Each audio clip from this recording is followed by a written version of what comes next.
These cruisers stole over $100,000 worth of jewelry and will face no jail time.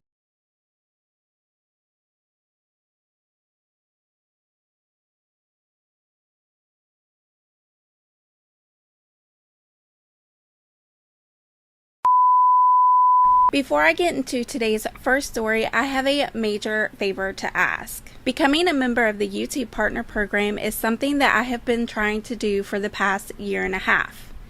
Becoming a member of the YouTube Partner Program is going to give me more freedom to bring more videos to you at home. So if you could do me a really big favor and subscribe to my channel, watch the videos all the way to the end, and even go check out some of my previous videos. Let me know in the comments of those videos as well as this one what you think about the stories I'm covering. I would love to hear your thoughts and opinions. Hey everybody, if you're new here, make sure you like and subscribe so you can stay up to date on all things theme park, cruise, and travel.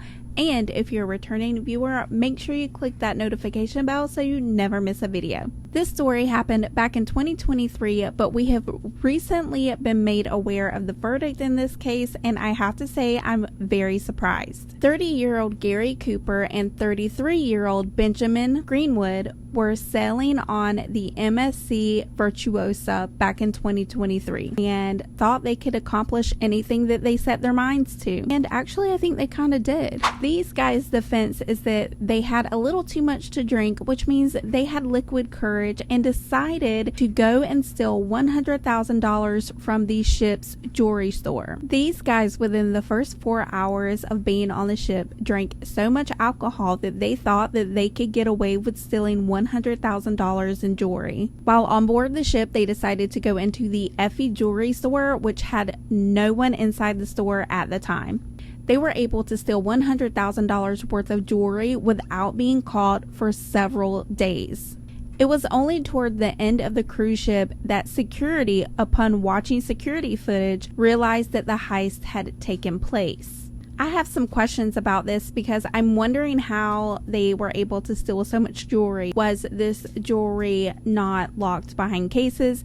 I mean, when you think about $100,000 worth of jewelry, it seems silly to me that Effy is going to have that much jewelry just laying out, not in a protected case. Somehow they were able to get this jewelry, and somehow they were able to enjoy their cruise for a few days. Security was able to identify the cruisers as Gary and Benjamin and locate them. After security made contact with these guys, they became very aggressive, to the point in which they had to be detained by security officers on board the ship. All the cruisers were detained. Security did perform searches on them, but they were not able to find any signs of the missing jewelry. Later, it would come out that these guys actually had the jewelry inside their clothes hidden. So again, more questions. How did security not find it if they searched them? Police officials did make their way onto the ship. However, reports are saying that because of the fast turnaround with the current cruisers disembarking and the new set of cruisers embarking on the ship, they did not have time to properly search these cruisers or their cabin. However, eventually Gary Cooper would admit to selling some of the jewelry. Benjamin actually ended up giving back about $18,000 worth of the stolen jewelry. When you take into consideration the jewelry that was sold and then the jewelry that was returned, there was still about $50,000 worth of jewelry that was unaccounted for. There was recently a hearing in 2024 where the judge stated that Gary and Benjamin had no prior records, and he believed that they just made an impulsive decision. Because of the judge's sympathy for them, I guess, I don't even know what you would call that. Because of this judge's decision, Gary and Benjamin would only receive 15 months of their version of probation and 270 hours of community service. I was a little bit curious about this case because one of the classes that we taught when I was a corporate trainer was all about loss prevention or asset protection, whatever you want to call it. Different companies call it different things, but it's all basically the same thing.